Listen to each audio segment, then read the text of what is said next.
Welcome to Fall Damage Central. It is 11/17, November 17th, 2023, Friday. And as always, every week, without fail, with me, my co-host, partner in crime, old school legend. What's up, old school? Yo, yo, yo. So what's been going on? Before we start anything, hold on a second. I had a question I wanted to ask you last week, and I completely forgot about it. And I almost just forgot about it now.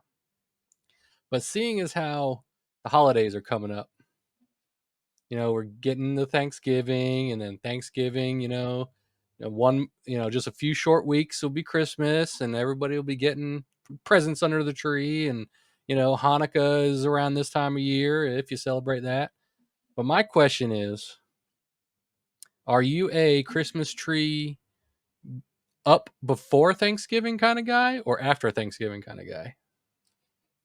So typically, I'm a tree up after Thanksgiving kind of guy, but we had our in laws visit last weekend, so our tree went up then.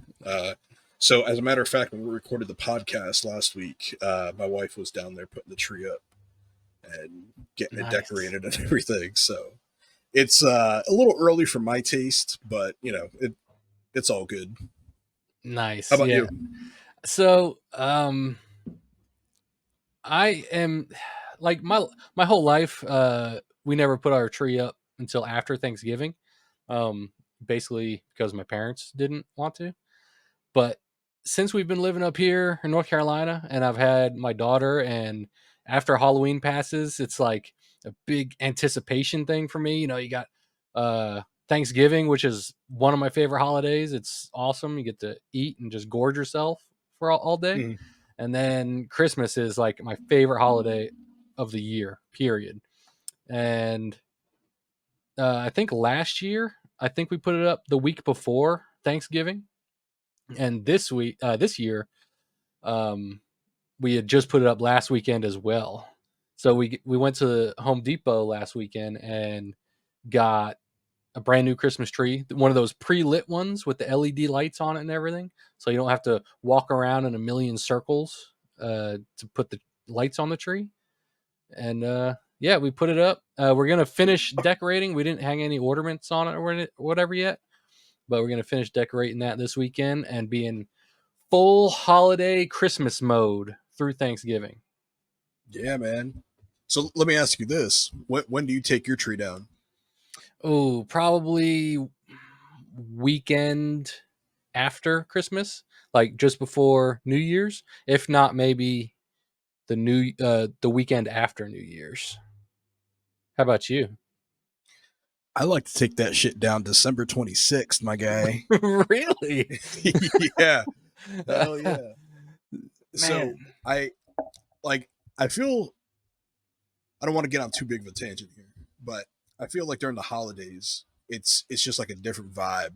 Everybody's like cheery. Some people aren't cheery because people have lost like mothers, fathers. Stuff just isn't good for everybody during the holidays, Yep. and I I don't feel normal, if that makes any sense. I feel kind of like I'm in a different world. So the reason I like to take my tree down like right after Christmas is just to kind of restore some of that normalcy. Additionally, to not bring in the old of the previous year into the next year. So I like to start January 1st off, fresh as all hell, just boom, fresh start to the new year. Hopefully it starts off well and bring the vibes from the new year into the new year, not from the old year into the new year.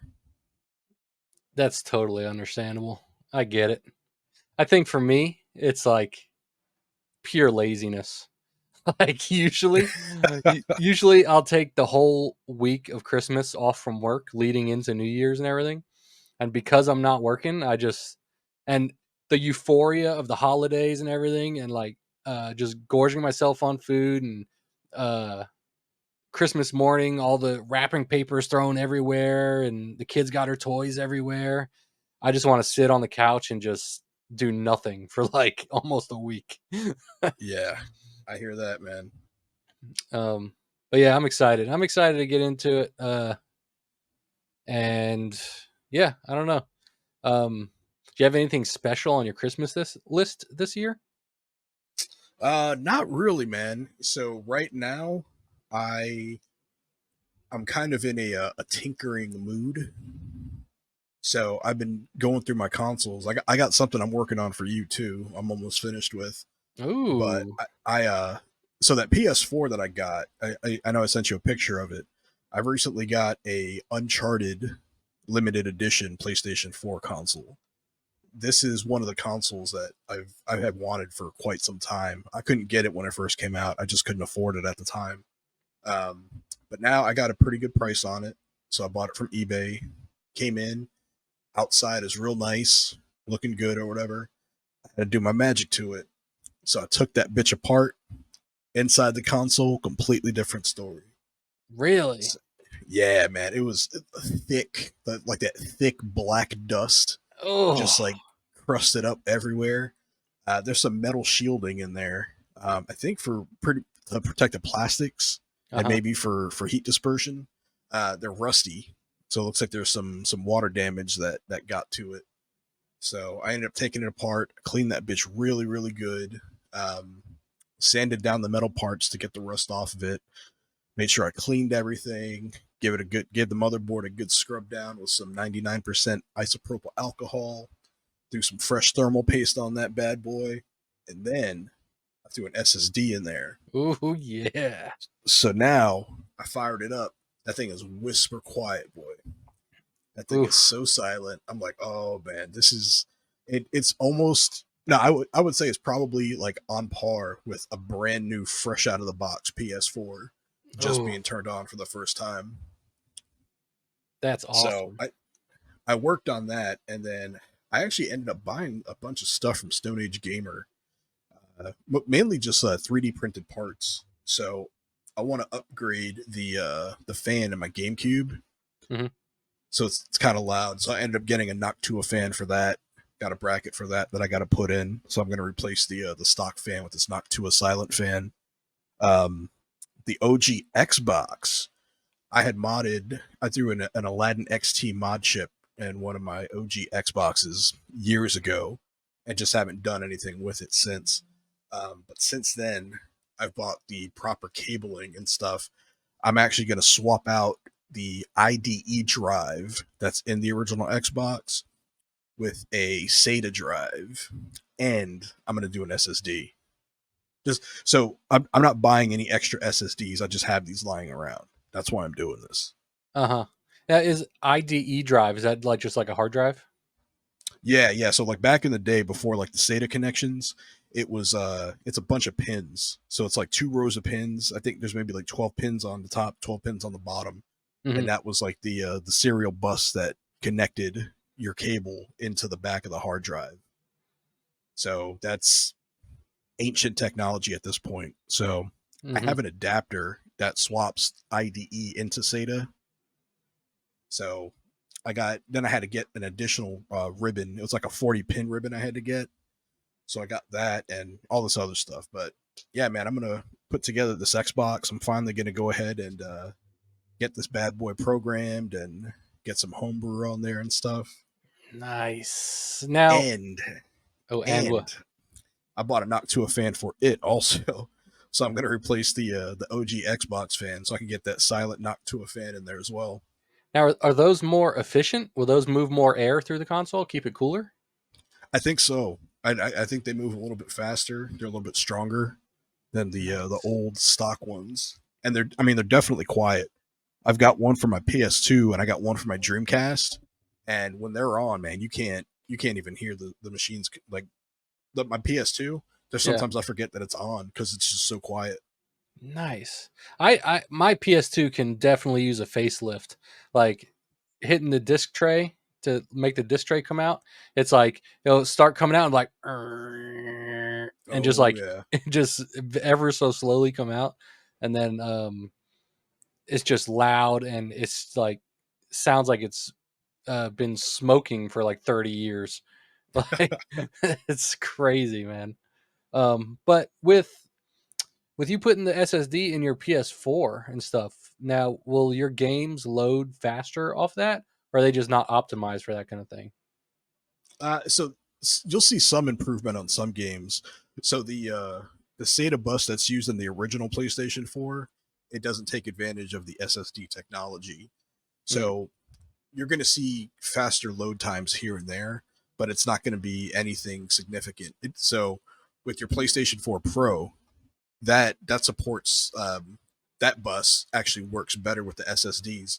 So if you throw an SSD into your PS4 Pro, you're gonna see better results than you would with the stock hard drive. So with the original PlayStation 4, it's very minimal, but for me it was just I just happened to have that I happened to have that extra SSD lying around, and I popped it in there. But I'm actually probably going to regret doing that because that SSD it's only 500 gigs, and I Hmm. mean like can't really fit anything on there. Yeah. Not that I'm going to be using that mainly to game on, but I do want to be able to install some stuff on there if I don't feel like running it off the PS4 Pro or the PlayStation 5. Yeah. Damn. So you've been busy. Yeah, man. Oh, and then I also bought new gears for the N64 analog sticks. Oh, So okay. I got a few N64 analog sticks with some worn out analog sticks. So I'm gonna go ahead and get those replaced and hopefully get them all nice and tight and back to new. Nice, dude. It's always nice when you can refurbish like original equipment and stuff and make them like new. Oh yeah, I love that shit, man. Um, kind of on this topic, whatever. You texted me the other day about the new 4K retro tank Yeah, being a whopping $750. What is yeah, their reasoning behind that? yeah. So we had discussed this a couple of weeks ago on one of the podcasts, and I thought I thought the price was going to be about between like $700 to $1,000. So with this thing, it's to you and I, it's a lot of money because it's not something that is going to be practical for us to use. Mhm. But for an enthusiast, YouTube streamer, etc., with original hardware, this thing is a gold mine. So the the RetroTink 4K, the amount of features that it has on there, I can't even go into all the features here because that'll be the entire podcast. But I've been following Mike Chi for a while now, and on Twitter, like every couple of weeks, he's been posting updates. He's been hard at work on this. Um, Pretty much, he's got it programmed, man. There's a scanline filter on this device, and it's probably the most advanced scanline filter that we're gonna see right now.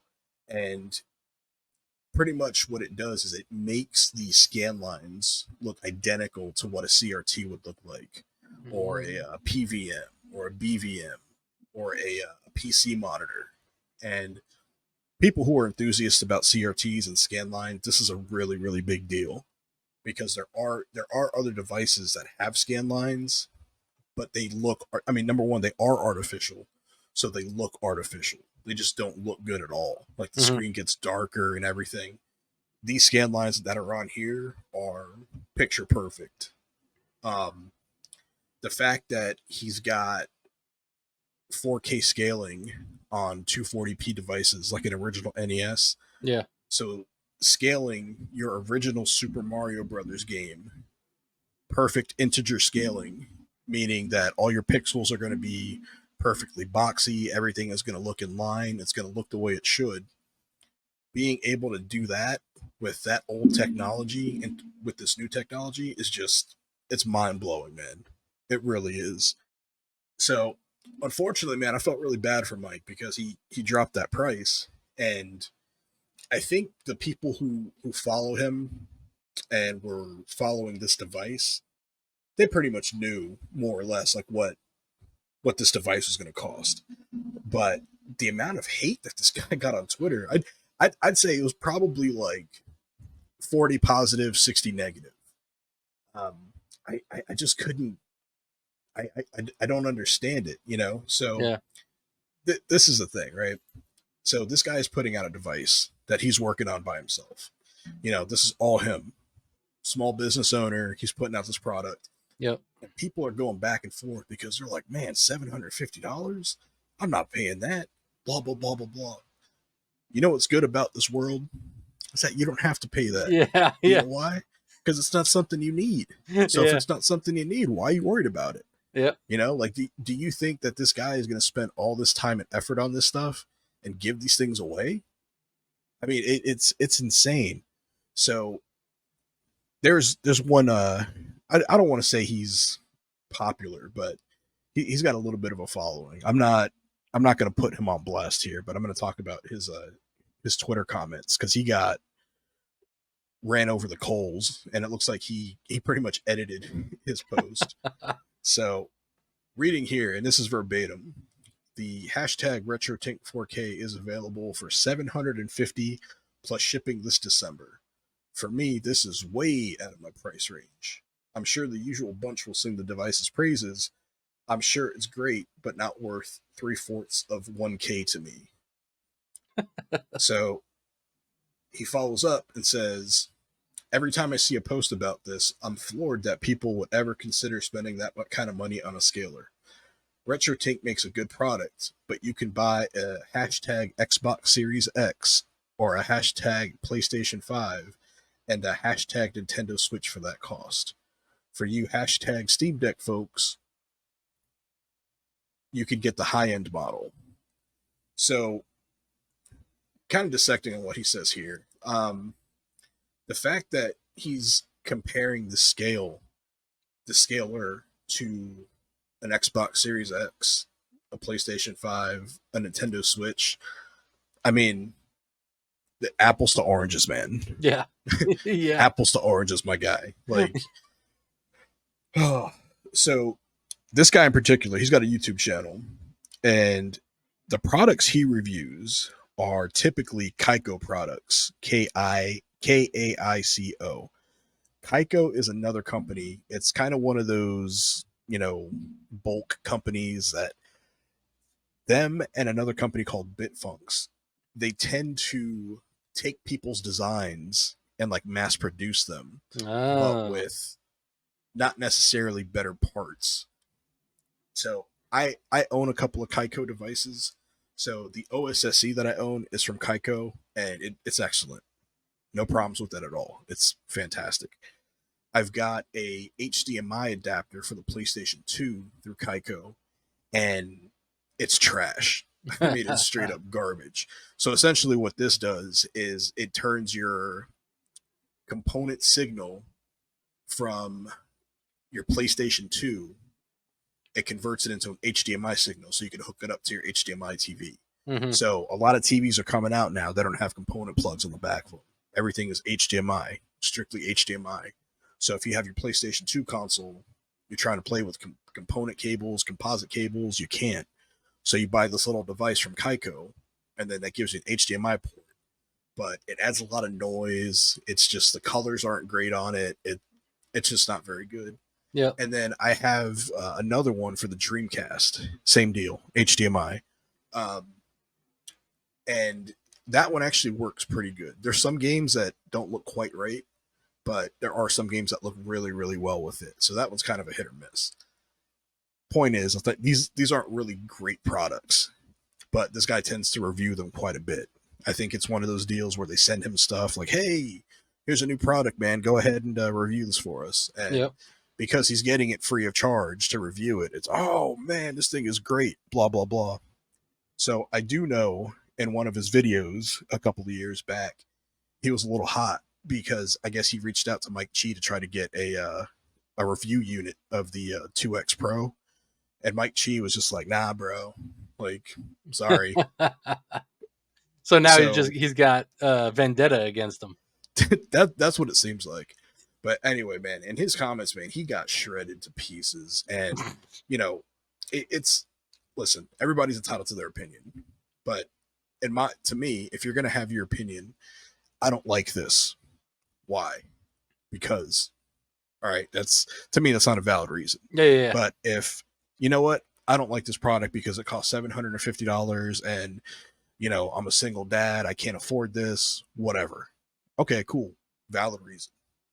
You stated your point. Yeah. But the fact that it's almost like he's discouraging. Like there's more comments. I'm just not going to read everything because again, we'll be here all day. Um, Pretty much, he's just like discouraging people from buying this, and I'm like, why would you do that? Like, there's no point in trying to discourage people from buying this, man. Like, if somebody has $750 that they want to drop on this, they're more like they're entitled to do that. Yeah. Like, you can't tell people how to spend their money. So it's just again, it's one of those things where the unfortunately the retro gaming community reared its ugly head because there is a very ugly, nasty, dark side to the retro gaming community, which I hate. Uh-huh. I loathe, I despise, and I wish it would go away because I'm a big proponent of retro gaming. I wish everybody had an opportunity to do some retro gaming, regardless if it's on original hardware, emulation, on your Nintendo Switch online, whatever. I just want to see people enjoying these games and actually talking about them in positive light. Yeah, keep them alive.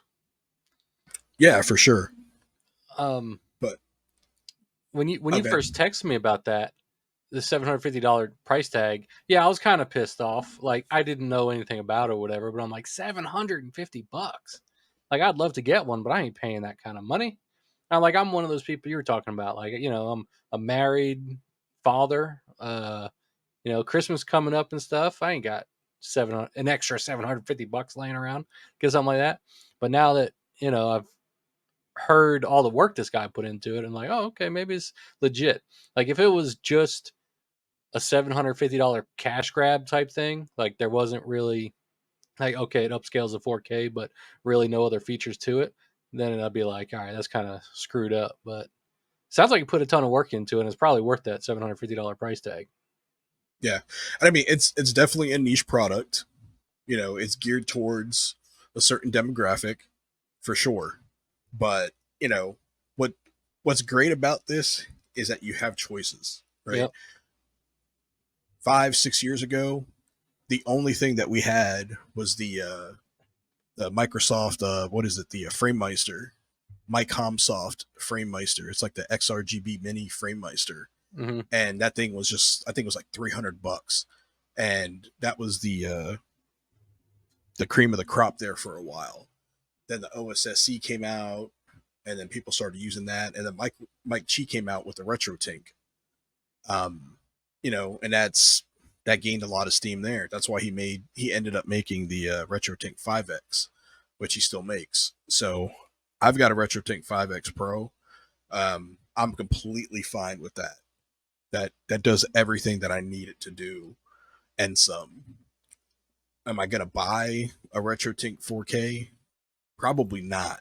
At least not anytime in the near future, especially since I got this RetroTink 5X maybe like 2 months ago or something. Hmm. Right when we moved to Phillies when I got it. So yeah, I mean, there's choices there, man. There's other options. There's another company, Pixel FX Co. They're coming out with their retro gem scaler, which is going to be comparable to the RetroTink 4K. And I think they're releasing that for like maybe like $250 or $300. But the caveat with that is you could buy the device for $300. But if you want all the other features that the RetroTink 4X has, 4K, sorry, um, if you want all of those features, that stuff is going to be locked behind a paywall. So if you want to get your games to scale to 4K, you're going to have to pay extra for that. So, you know, I understand the business model. Hey, if somebody just wants to get like a base product, cool. You want the deluxe edition? Okay, everything is locked behind a paywall. So some people like that, some people don't. But point is, man, you got a choice. So Yep. And you got a choice with the restock or whatever, those limited edition analog pockets or whatever they are that you sent me. I totally forgot about that, man. Yeah, we got another round of limited edition analog pockets coming up. Yeah, like you And said, the analog's just creating false scarcity in the market to just keep the demand in the clouds.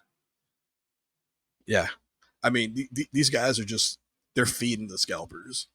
Yeah. That's literally what this is. So to me, there's no reason why they just couldn't have released all of this stuff at once. because a few months ago they had so I think it was like a year ago. It was like this whole limited run thing where it was like, man, listen, we're only making X of these analog pockets, get them, blah blah blah blah. They're all black, just like black matte finish, whatever.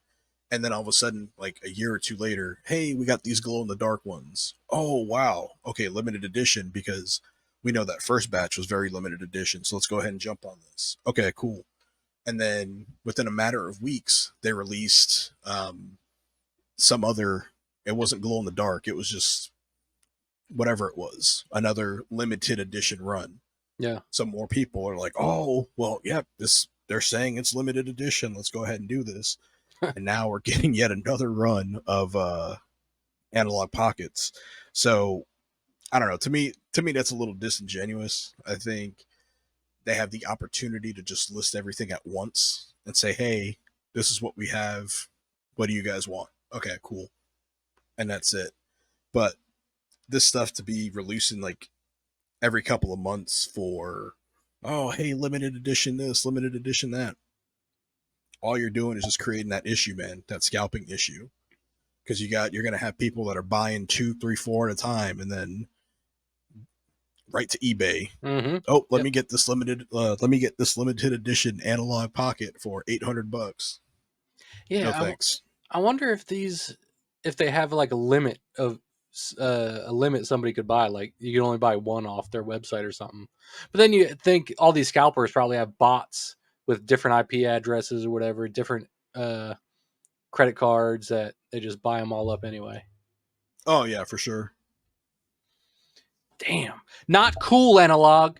Not cool at all. Some other controversy that had the internet stirring this week. Let me share my screen here. The Game Awards, old school. The Game Awards is Oh, December 7th. We'll get into Game of the Year talk, but I kind of want to take a look at some of these other categories. What other categories do you think? I see best fighting game. Have you played some of these fighting games here? We got God of Rock, Mortal Kombat 1, Nickelodeon All-Star Brawl, Pocket Bravery, and Street Fighter 6. How many of nope. these have you played? 0. Oh, you didn't even Well, play actually, Street no. Fighter I, I 6? I played the demo of Street Fighter 6, Okay, not the okay. actual game. So And you're a Street Fighter fan, so for you not to pick that up yet, that's kind of crazy. yeah. Well, because the thing with these games now is everything is locked behind microtransactions. Yeah. So I'm sure here in a couple of months we're gonna see like a Street Fighter 6 like Ultra Edition with Mm-hmm. downloadable characters and stuff. And that's probably when I'll pick it up. Yeah. Do you have any thoughts on which one is going to win? I think it's going to come down to either Mortal Kombat 1 or Street Fighter 6. Yeah, I mean, to me those seem like the most two popular. So I'm gonna go with Street Fighter 6, man. Okay, I'm going to go with Mortal Kombat 1 then. We're going to battle it out on that one. What else we got? Got to make sure we keep note. I know. I got to jot it down somewhere. Let's see. Best action adventure? Got Alan Wake 2, Spider Man 2, Resident Evil 4, Star Wars Jedi Survivor, and The Legend of Zelda Tears of the Kingdom. So this is where it's going to get difficult for me because the only game on this list I played is Tears of the Kingdom. Yeah. So for all I know, that Star Wars Jedi Survivor could blow Tears of the Kingdom out of the water, but I have no idea because I haven't played it. So you know, I could make a guess, but I'm not going to give any like type of informed opinion one way or another just because I haven't played the majority of the games on that list. Yeah. What's your guess? Um, probably Tears of the Kingdom. Yeah, same here. I know Alan Wake 2 is getting a lot of love. Mm-hmm. But I haven't played it. Haven't played Resident Evil 4. Haven't played Survivor. So, but just knowing the fun I had with Tears of the Kingdom, I'd have to say Tears of the Kingdom gets it. And FYI, I did finish Spider-Man 2 last weekend. And the story is great. Picks up right where the first one left off and takes you all the way through to a great ending of a story. But by the end of it, I didn't do many side missions. I just did all story missions. And by the end of it, I was just like, holy crap, is this thing over yet? Because the combat is just so ungodly repetitive. They added a couple new mechanics, which is great, but for the most part, it's just straight mash square and dodge with circle for the most part.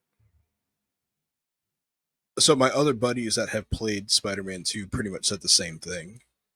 So I was kind of worried that's how Spider-Man 2 was going to be. Mm-hmm. Um, so I'm glad I held off on that one. So that's going to be one of those games I probably pick up at like that $20 price point, or when they finally inevitably they're probably going to release like a game of the year edition or something with DLC and like all the stuff included. Oh yeah, I'm sure. I'm curious what they're gonna do with the DLC. Um, do any of these categories here, besides Game of the Year, intrigue you in it at all? Not really, man, because I always feel like these are just like throwaway categories, and Yeah. this is just my opinion, man. And this could be I could be totally off base on this stuff, but I just feel like a lot of these games are just like being recycled through all the different categories. Like you'll see like Final Fantasy 16 and like five or six other different categories, and I'm just Hmm. like, man, all right, there's other games out there besides like the main ones that are being picked for this. Yeah. So, Yeah. Um, but oh, it's nice to see Starfield on there. on best RPG, people, not Game of the Year, best RPG, Because which I agree it with. seemed like people were ready to slit their throats, man, on Twitter because Starfield wasn't nominated for Game of the Year. I mean, Oh yeah. whew. Oh yeah, dude. Starfield, and for whoever listens to this, I'm sorry if you love Starfield and it's the greatest thing since sliced bread, but it is definitely not. For somebody who never played Fallout, like I have played Fallout 4, but I never played a significant amount of it. I never played any Elder Scrolls. I can tell you just by watching some videos online and crap that it's just a reskin of those games with space travel, a space travel mechanic in it, which is not that great. So the only thing it did have going for it that was like independent from the other games was not good. So I do not think it deserves Game of the Year. Wow, it's it's a potential hot take there, man. I'm gonna make a short out of that and really piss people off. All the couple thousand people that'll watch it. But as far as best RPG, I never played Lies of P. Final Fantasy 16. I don't think that wins it. Sea of Stars. I never even heard of it. But I think Baldur's Gate 3, with as much love that it's been getting, takes it home. I did play a little bit of it, and it was pretty cool. But at the end of the day, it was just too much for my small little pea brain to take in, with all the little uh, items to pick up and things you got to remember. It's just I couldn't do it, but it was a pretty good game. So I think that's going to take it home for best RPG. So surprisingly, I actually played a little bit of Sea of Stars. Um, that was on Game Pass, so I played a little bit of that, and that was pretty good, man. That was it. I didn't really get into it too much because I knew I wasn't going to finish it, Hmm. but that's pretty much like a love letter to like the old school like turn-based RPG games. So it's got like the sprite type artwork and stuff. A lot of people like really good reviews like across the board for it. The other game, Liza P, I did play Liza P quite a bit, and because that was another one on Game Pass. I thought that game is phenomenal. Hmm. I thought it was so good. I'm waiting for it to drop in price because I want to buy it. In my opinion, that's probably the best quote unquote Souls clone like game that I've played. I But know you love that one. yeah, the environments are really good, man. Like the story's good. It's it's got like just enough like creep factor and just man, Really, really solid game. At least I thought so. Nice. I did not finish that one either, though. I did. I pumped in about maybe like 5 hours into it, though. Okay. How long is the game? Do you know that? I don't know, Okay. and I think that's probably going to be relative to skill level. Yep. I got you. Okay, then let's move right into game of the year. What are your thoughts on these nominees? Old school. We got Alan Wake 2, Baldur's Gate 3, Spider-Man 2, Resident Evil 4, Super Mario Bros. Wonder, and Tears of the Kingdom. I mean, if anybody pays attention to like or game journalism, game news, any of that stuff, you pretty much knew the majority of this list of what was getting Yep. nominated for Game of the Year. A lot of people, really upset that Starfield was not on there, and I mean, I don't know, man. I guess Starfield just isn't Game of the Year material, Nope, you know. it's not. Sorry, guys. So again, here, the only one that I've played is Tears of the Kingdom. So I mean, that's what I have to go with because that's what I played. So now, when I say I haven't played Resident Evil, I did play the original Resident Evil, the one that came out like on the GameCube and then the PS2. Yep. I've played that one over and over and over and over again. Resident Evil 4 is actually one of the games I'm hoping to pick up during Black Friday because I'm hoping it's going to be down to like that $20 price point, that $20 sweet spot that I like. Yep. Um. Yeah. So I've played 4 games on this list: Baldur's Gate, Spider-Man, Wonder, Tears of the Kingdom. Um. And I think Tears of the Kingdom takes it. I'm just be honest with you. I think uh, they took like the game of Breath of the Wild, as great and as innovative as it was back in 2016 or 2017, whenever it came out, and made and built this entire brand new game around it. And that's exactly what it is. It's a brand new freaking game, new mechanics, um, new areas to explore. You got the sky islands, you got the depths down below that was kept completely hush hush until the release of the game, and everybody was like, "Holy crap! There's a whole nother world down below the actual um, land of Hyrule." Um, and the story I think was better than Breath of the Wild, even though Breath of the Wild was awesome at the time. I played the crap out of it, but Tears of the Kingdom is just chef's kiss, man. Mwah! It's just creme de la creme, in my opinion. For as people are going to say Baldur's Gate 3, but in my older age, I'm not super old, but I'm older than I was 10 years ago, and I have a tiny, small pea brain mind. Tears of the Kingdom is simple enough and challenging enough to keep me interested. For I when I was playing it, I did not want to beat it because I just wanted to keep going with it and keep going with it and explore every little inch of Hyrule. Even though I just did it in the previous game, I wanted to do it again because they added stuff in there, new characters. It was phenomenal. Um, but yeah, Tears of the Kingdom for me. Yeah, yeah. For a game to do that to me, because it was the same thing. I just at one point I just stopped doing like any like side missions, any quests, like everything. I just stopped, and I was like, all right, I'm just gonna build this. I'm gonna build that. I'm gonna Mm-hmm. look for shrines. I'm gonna do this, and I just had so much fun doing that. Not even the campaign, not even the story missions, nothing. Just pretty much roaming around looking for stuff. I Yep. had so much fun doing that. And then when I finally got around to playing the quests and the missions and everything, I mean yeah.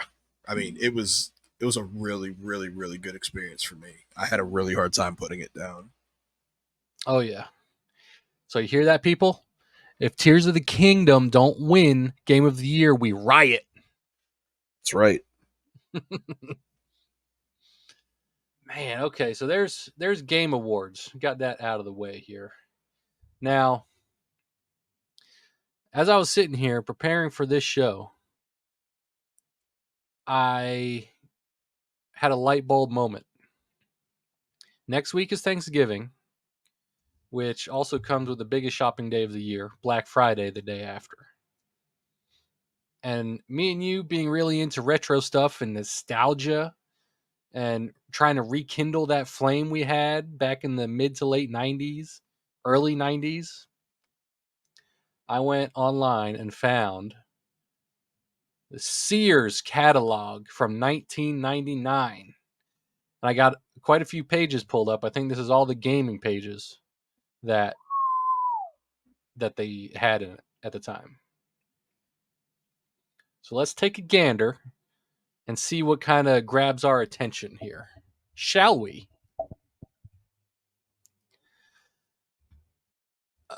Were you a big So Game Boy? before we get to this, man, a couple weeks ago, man, a buddy of mine were having this conversation about game prices because he thinks I'm a cheapskate.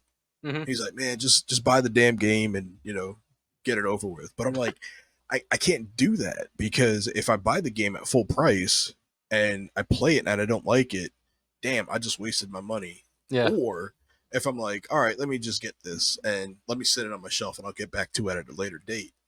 What's to say at that later date that game's not like $15 now? Mm-hmm. Like, I just dropped $70 on this game for it to just sit on my shelf. Like, nah, man. Yep. But he made mention of games costing more, like pretty much like being in line with being expensive, like back in like the '90s and stuff. He's like, because if you look at like them old ads, man, you'll start seeing some of these Super Nintendo games for like $70 and all this other stuff. I said, but you, my argument is you weren't paying that. Your parents were paying that, right? Yeah. Yeah. So it's to me it's kind of a wash because now like you're paying for your games, so you have to say so if you want to pay full price for a game or wait for it to go on sale. Oh yeah. Oh yeah. I was kind But of pissed. back to your question about the Game Boy. I was kind of into the Game Boy, like the original Game Boy. I really liked a lot. I thought it was a lot of fun. Uh, when I was like 16, I spent the summer in New York with my uncles and my aunts, and my dad had bought me a Game Boy Color, and pretty much I played that on the plane, and it came with the Legend of Zelda: Link's Awakening DX. So played a lot of that, but outside of other games for the Game Boy, I had WWF Attitude. I think I told you the story. Um, all my friends were playing WWF Attitude on like Nintendo 64 and PlayStation 1, and I had it for the Game Boy because I think it was like $50 on PlayStation, $50 on N64, but it was like $25 or something on the Game Boy. So I ended up getting the Game Boy version of WWF Attitude, and it sucked. It was horrible. Yeah. But I always tried to. Every time I was talking to my friends, I'd be like, "Oh, well, yeah, I bet you can't do this on the PlayStation, or I bet you can't do this on the N64," knowing that both of those were way better versions of the shitty Game Boy one. um. Yeah. I the only Game Boy games I ever played were right here: Pokemon Red, Blue, and Yellow. But kind of what draws my eye here is Pokemon Snap on the N64 for $60. I'm wondering if that game didn't come with any like add-ins, right? Like there was no Rumble Pack or anything that came with that, was there? I think, was there a microphone with that one? There's like a microphone or something that like plugged into the Rumble Pack. Oh, I don't know. I don't know. I don't have it if it did. I Yeah, I think I mean, have Pokemon Snap up there.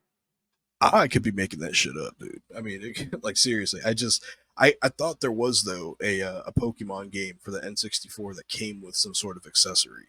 That you could say, "Hey, look over here," and then the Pokemon would turn towards you or something. Yeah, or Yeah. was that like Hey Pikachu or whatever the hell that was Ah, it called? might have been Hey You Pikachu. I think that's what it was. I think that's what it was. Oh, we got some Game Boy Color Accessories here, the Game Boy camera. I never had one of these. Came with a printer and a camera that you plug in your Game Boy and you could take pictures and stuff. Damn. Yeah, I do remember that. Printer was $70. Game Boy camera was 50. Atomic Purple, that was the Game Boy Color I had. Yep. Same here. Everybody I knew I think had one. Game Boy Colors were going for $80 back in the day. Damn, Oh, then you that's got nothing. I mean, yeah. now Yeah, it's nothing now. Inflation's a bitch, ain't it? Uh Zelda for the Game Boy Color, Mario Golf. It's just crazy to go back and look at all these like the cover art and stuff. Ooh, N64, baby. Where is SSS? Oh, N64. $100. Atomic Purple set. $100. N64 Atomic Purple action set. Oh, this one's 170. yeah, because that came with games, right? Oh yeah, plus Star Wars Episode 1 Racer and NBA basketball. Damn, Donkey Kong That 64. that Atomic Purple, man. I never had an So Atomic Purple N64 controller. I've got one now. I don't know how I acquired it, but it somehow ended up in my collection, and it's like an authentic first party Atomic Purple Nintendo controller. Oof, nice. That's actually going to be one of the ones I'm repairing. Nice. But that Atomic Purple, so at the time, it was purple's Yeah. girls, man. I ain't getting that. But now, like, I love that shit, man. Like, to me, Atomic Purple is 90s as hell. Yeah, oh yeah. That screams 90s. Oh yeah, there's that yellow controller, that mustard yellow. Yeah. I've got one of those too, man. So I've got one of those, and I got like 3 gray ones. Damn. Super Smash Brothers, $60. They knew what they had there. Because you scroll down here Yeah, and see Zelda Ocarina of Time, $45. GoldenEye, $45. Classics, man. Classics. Ooh, and a Dreamcast. With Sonic Adventure sitting there. Ready to Rumble boxing was my shit back in the day, dude.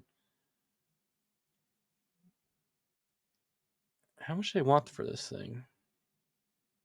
T, where's T? Oh, right here. $300 for a brand new Dreamcast. yeah, man. That was the new. This was from what, 99? You said? 99, yep. Yeah. So I think this didn't this console release on like 9/9/99. Oh, I So don't know. if that is true, it's only been out a couple of months at this point. While this ad was out. Let me see. Let me pull it up real quick. Mortal Kombat Gold, $55. Yeah, all these games are 55. Oh, Dreamcast RF unit. Lets you use a Dreamcast with TVs not equipped with AV imports. Input ports. Like it. NFL Blitz was great. I love that. I love that game. Just freaking. Yep. What's that? So Dreamcast came out September 9th, 1999 in North America. Okay. So yeah, that was a brand new system back then. That was that new hotness. Yeah. Damn, dude. PS1, here's your shit right here. Yeah. Twisted Metal 3, Spyro, Crash Team Racing, Gran Turismo, Final Fantasy 7, save $30. How much they want for that? L. Oh, it was $30. So I guess originally it was 60. Final Fantasy Yeah, 7. I remember when these games were like $30, man. Like all these games were like 30, $40, like brand new. Yeah. And oh man, I miss those times. Oh yeah. You can get an action gift set. Includes Gran Turismo and Twisted Metal 3 ages 13 and up with a PS1. $160. Damn. Could you imagine that? Get a brand new system and 2 games for $160. Yeah, it's Damn. insanity. Some more PS2 PlayStation games. Cubert, Tetris, NFL Blitz 2000, Dino Crisis, Ready to Rumble, of course. Street Fighter 3 Alpha. Damn. It is a damn shame that we have not gotten a Dino Crisis remake. Yeah, right? I never owned it, but I remember going to my buddy's house and I was that on the Dreamcast also?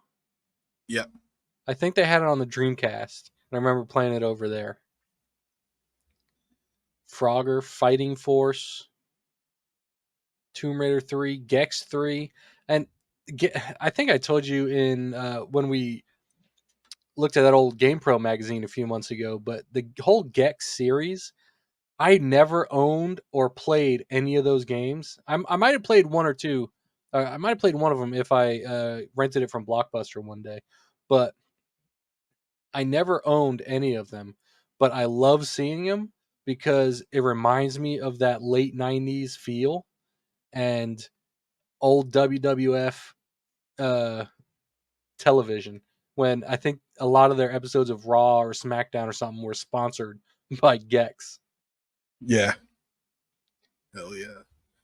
Legacy of Kain Soul Reaver. Yep. That's another game that's a travesty that hasn't been remade. Yep. I've heard nothing but good things about it. I've never played it though. CC Master Control System Selectors by Docs. What the hell is this? Controls up to 8 different inputs to your TV. Oh, okay. So it's like a AV switcher or something. Yep. $40. Damn. Oh, and this is just all the pages of that same thing. So there's your 1999 Sears Christmas catalog. Blast from the past. That's awesome. I got a Toys R Us ad here. Black Friday ad from 2005. Oh man. Game Boy SP, $80. I'm just kind of gonna skip through some of this just to try to find the video games. But it's crazy to see a lot of this stuff was on sale for a cheaper price than you can get it today.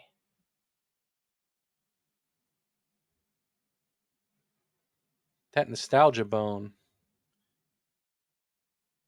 It's crazy. All these are just like scanned in pictures. Legos. I'm curious, how much were Legos back in the day? Lego sets. Damn. I don't think as expensive as they are now. No, but still, $50, $25. I guess 20 in the 20s isn't bad, but $50 for one of these sets? That's nuts. Because now you go to the stores, it's like $150 easy. Ooh, there's a GameCube. Get into some games now. $120 for a brand new GameCube and Ultimate Spider-Man. Man. Damn, Game Boy Advance games down there. It's kind of blurry. It looks like they just scanned it into the computer. Ultimate Gamers gift box, $40. Box includes 6 games: Soul Calibur 2, Spider-Man, Strike Force Bowling, Pinball Hall of Fame, Poker, and oh, I can't see that last one. Mark Davis Fishing. It looks like. So only bangers in there, probably Spider-Man and Soul Calibur 2. Yeah.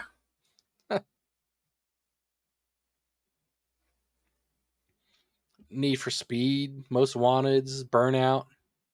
Burnouts, yeah. What does an how old were you in 1999? I was. Hang on. Trying to do math here. Well, my ultimate question is what 16. 16. Okay, so what does a 16-year-old old school want for Christmas in 1999? Ooh. You know, I think Well, I think I mostly wanted wrestling gear because I was wrestling in high school. okay. So I think I was like looking to get like new wrestling shoes and like a new mouth guard and everything. Because it was around this time like where I gamed, but I wasn't really into gaming like that Yeah. because I was hanging out like a lot with my friends and girls and all that stuff. Yeah. Yeah. So I got really big. I really got big back into gaming when I was like probably like 19. I'd say like 19, 20 because I was finished high school by then. Like I was working full time. So I just I helped my parents out with some of the bills, and then whatever extra money I had, I was able to do whatever with. Yeah. So Man, so I was like 10 years old in 99, and I don't think I might have wanted the Dreamcast, but again, maybe not. I don't know. I know I had an N64 already. I got that the year it came out. I think I just put on a lot of games for that N64. I think Ocarina of Time came out in 99. I think I got that one. Um, Maybe that was the year I got Duke Nukem too. But man, that's crazy. Trip yeah, down man, memory lane. those are the best trips. That's right, Bo. Um, okay, so next week, Thanksgiving, letting everybody know we're taking a week off. We're going to eat some turkey, eat some ham, eat some accoutrements, and we're taking the week off. We'll probably get some. You gonna go out Black Friday shopping? You actually gonna go out to any stores? No, hell no. Hmm. I sit right in front of my computer or my phone, and I'm like, do do do do do. All right. Yeah, I'll get in a couple days. Yep. I stopped the madness, man. It's too much for me now. Yeah, yeah. I might go see if I can grab something at the store. Just go look around, maybe at the most, or maybe I won't. I don't know. It's a game time decision, really, for me, because I buy a lot of crap online too. But Yeah. I don't know. Um, Yeah.